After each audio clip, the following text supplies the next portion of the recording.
ಗುಜರಾತ್ ಚುನಾವಣೆಯಲ್ಲಿ ಬಿಜೆಪಿಗೆ ಭರ್ಜರಿ ಜಯ. ಸ್ಥಳೀಯ ಸಂಸ್ಥೆ ಚುನಾವಣೆಗಳಲ್ಲಿ ಕೇಸರಿ ಪಡೆಯ ಹವಾ. ಪಾಲಿಕೆ ಹಾಗೂ ಜಿಲ್ಲಾ ಪಂಚಾಯತ್, ತಾಲೂಕು ಪಂಚಾಯತ್, ಗ್ರಾಮ ಪಂಚಾಯತ್ ಚುನಾವಣೆಗಳಲ್ಲಿ ಕಮಲ ಕೇಕೆಯನ್ನ ಹಾಕಿರುವಂತದ್ದು. ಬಿಜೆಪಿ ಹವಾ ಮುಂದೆ ತಲೆಗೆಳಗಾಗಿದೆ ಕಾಂಗ್ರೆಸ್ ಪಕ್ಷ. ಸ್ಥಳೀಯ ಚುನಾವಣೆಯಲ್ಲಿ ನಿಬ್ಬೆರಗಾಗಿಸಿದೆ ಬಿಜೆಪಿಯ ಸ್ಟ್ರೈಕ್ ರೇಟ್. ಬಿಜೆಪಿಯ ಸ್ಟ್ರೈಕ್ ರೇಟ್ 87, ಕಾಂಗ್ರೆಸ್ನ ಸ್ಟ್ರೈಕ್ ರೇಟ್ 13. ಅಹಮದಾಬಾದ್, ಸೂರತ್, ವಡೋದರ ಹಾಗೆ ರಾಜ್ಕೋಟ್ ಪಾಲಿಕೆ ಎಲೆಕ್ಷನ್ದು 15 ಪಾಲಿಕೆಗಳ 1044 ಸ್ಥಾನಗಳಿಗೆ ಚುನಾವಣೆ ನಡೆದಿತ್ತು. ಬಿಜೆಪಿ ಅಬ್ಬರದ ಮುಂದೆ ನೂರರ ದಡಿಗಾಟುವುದಕ್ಕೂ ಕೂಡ ಕಾಂಗ್ರೆಸ್ಸಿಗೆ ಆಗ್ತಾ ಇಲ್ಲ.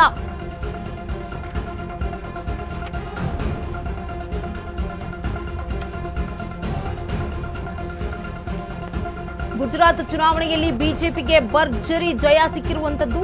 ಸ್ಥಳೀಯ ಸಂಸ್ಥೆ ಚುನಾವಣೆಗಳಲ್ಲಿ ಕೇಸರಿ ಪಡೆಯ ಹವಾ ಈಗ ಶುರುವಾಗಿದೆ.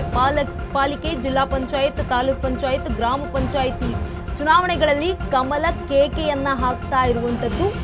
ಸ್ಥಳೀಯ ಚುನಾವಣೆಯಲ್ಲಿ ನಿಬ್ಬೆರಗಾಗಿಸಿದೆ ಬಿಜೆಪಿಯ strike rate. BJP strike rate 87 ಇದ್ರೆ ಕಾಂಗ್ರೆಸ್ನ ಸ್ಟ್ರೈಕ್ ರೇಟ್ 13 ಇದೆ. ಅಹಮದಾಬಾದ್, ಸೂರತ್, ವಡೋದರ ಹಾಗೆ ರಾಜ್ಕೋಟ್ ಪಾಲಿಕೆಗೆ ಬಿಜೆಪಿ ಪಾಲಾಗಿದೆ. 15 ಪಾಲಿಕೆಗಳು 1044 ಸ್ಥಾನಗಳ ಪೈಕಿ ಈಗಾಗಲೇ ಬಿಜೆಪಿ ಗೆಲುವನ್ನ ಸಾಧಿಸಿರುವಂತದ್ದು. ಬಿಜೆಪಿ ಅಬ್ಬರದ ಮುಂದೆ 100ರ ಗಡಿಯನ್ನ ಕೂಡ ದಾಟ್ತಾ ಇಲ್ಲ ಕಾಂಗ್ರೆಸ್ ಪಕ್ಷ. ಮುಂದುವರೆದಿದೆ ಮತ ಎಣಿಕೆ. ಎಲ್ಲಾ ಕಡೆ ಬಿಜೆಪಿಯ ಹವಾ ಶುರುವಾಗಿದ್ದು ಸಂಭ್ರಮದ ಆಚರಣೆ ಈಗ ಶುರುವಾಗಿದೆ ಗುಜರಾತ್ನಲ್ಲಿ. ಗುಜರಾತ್ನ ಚುನಾವಣೆಯಲ್ಲಿ ಬಿಜೆಪಿಗೆ ಭರ್ಜರಿ ಜಯ ಸಿಕ್ಕಿದೆ. ಸ್ಥಳೀಯ ಸಂಸ್ಥೆಯ ಚುನಾವಣೆಗಳಲ್ಲಿ ಭರ್ಜರಿ ಗೆಲುವನ್ನ ಸಾಧಿಸಿದೆ ಕಮಲ. ಬಿಜೆಪಿಯ ಹವಾ ಮುಂದೆ ಈಗ ಕಾಂಗ್ರೆಸ್ ಪಕ್ಷ ತಲೆ ಕೆಳಗಾಗಿದೆ.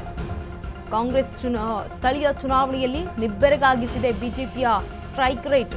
ಬಿಜೆಪಿ 87 ಹಾಗೆ ಕಾಂಗ್ರೆಸ್ನ ಸ್ಟ್ರೈಕ್ ರೇಟ್ 17 ಇದೆ.